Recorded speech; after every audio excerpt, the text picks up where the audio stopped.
The Democratic Alliance wants to challenge the president's powers to review how amendments are made to the ministerial handbook without consultation. The party has accused the president of secretly amending some of the ministerial handbook. This after it's emerged that ministers will no longer be liable to pay water and electricity. Joining us now is the DA's Leon Schreiber. A very good afternoon to you. Thank you so much for your time. Minister of Resources and Energy, Gwede Mantashe, has since rubbished the claims around this, saying that it's all meant to put government in a bad light. What are your reactions to that? Well, good afternoon. My reaction to that is very simple. The minister is talking nonsense. There's nothing to rubbish here because while he may have his own opinions, there's only one set of facts. And those facts are that in April of this year, the president secretly changed provisions in the ministerial handbook which removed any cap on the amount of money that taxpayers are paying for the electricity and water bills at official residences of ministers. So that is not an opinion, that is a fact, and Minister Mantashe is really misleading the public if he claims that somehow this is not accurate. Those words are contained in the ministerial handbook that was published in April. That handbook was never communicated with the public, and it took the DA through parliamentary questions to actually get a hold of it. That's why we're only finding out about it now, 5 months later. And there's perhaps going back down the history books and some of the lessons and the revelations that have come out of this handbook, which is marked as confidential. Perhaps let's go back a little bit to some of the other factors that have been, that are part of this book and are not allowing anyone to amend besides the president himself.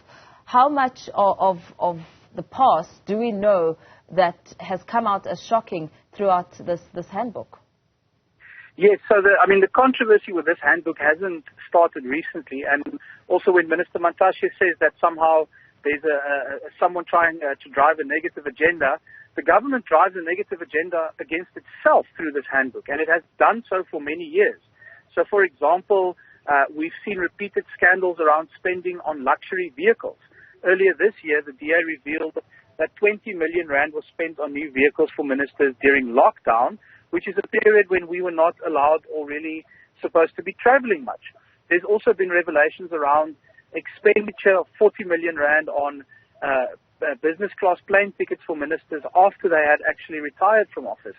So this is indeed not something new, but I think what is new in the DA's particular response to this is that we really are tired. And I am tired of having these ad hoc issues where we have to fight each of these different provisions.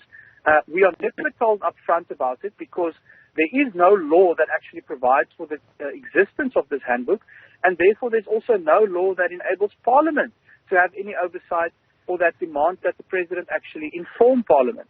So we are now, instead of just going after these particular amendments as they happen, we are now going after the whole thing and questioning really the existence and the legality of this handbook because, as I say, according to our research, there is no law that empowers the president to force taxpayers to pay for things like water and electricity at the homes of ministers.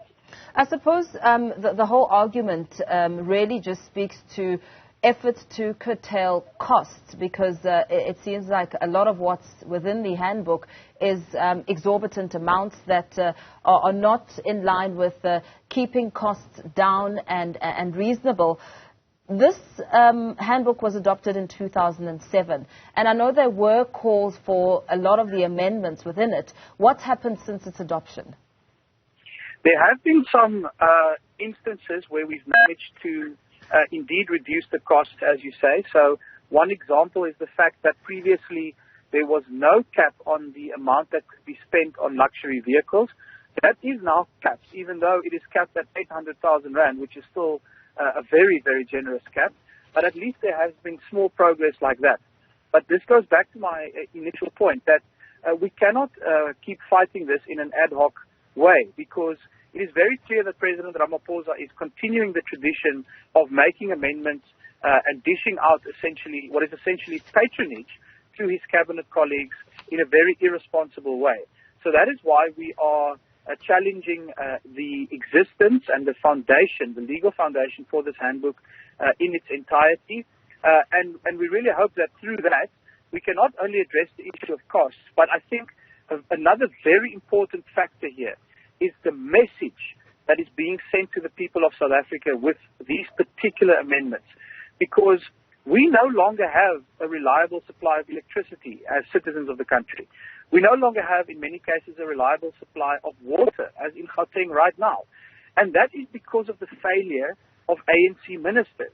And yet now we are expected to pay for those very same services, which many of us can no longer afford or even access. That is immoral.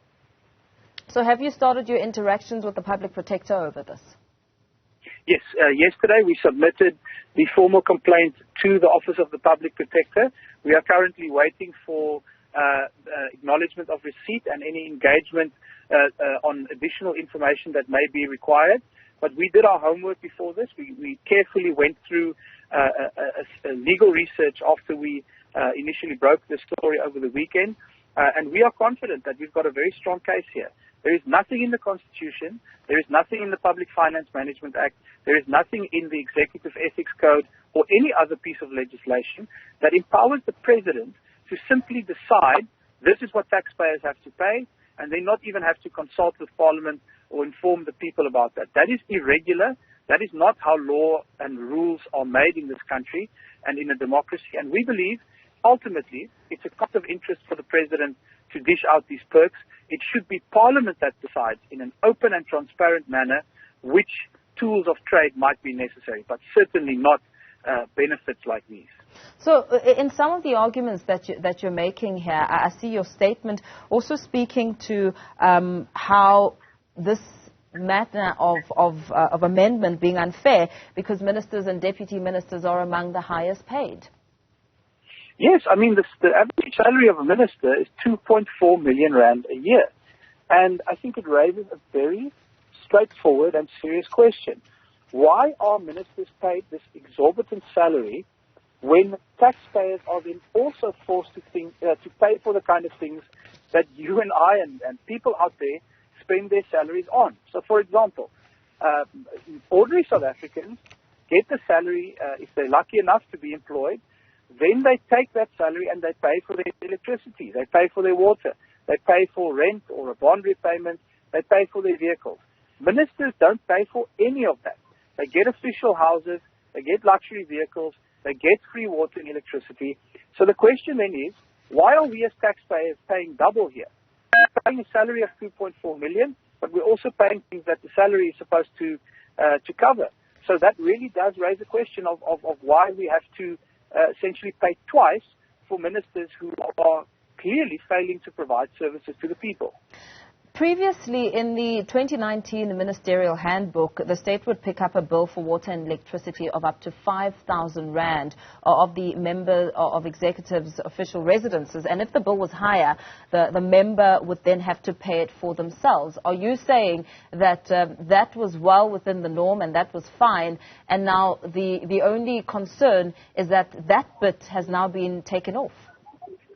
Not necessarily. I think that the concept itself of taxpayers having to pay for water and electricity that's being used by the ministers is problematic on the whole. You know, the government will often talk about the importance of the user pays principle.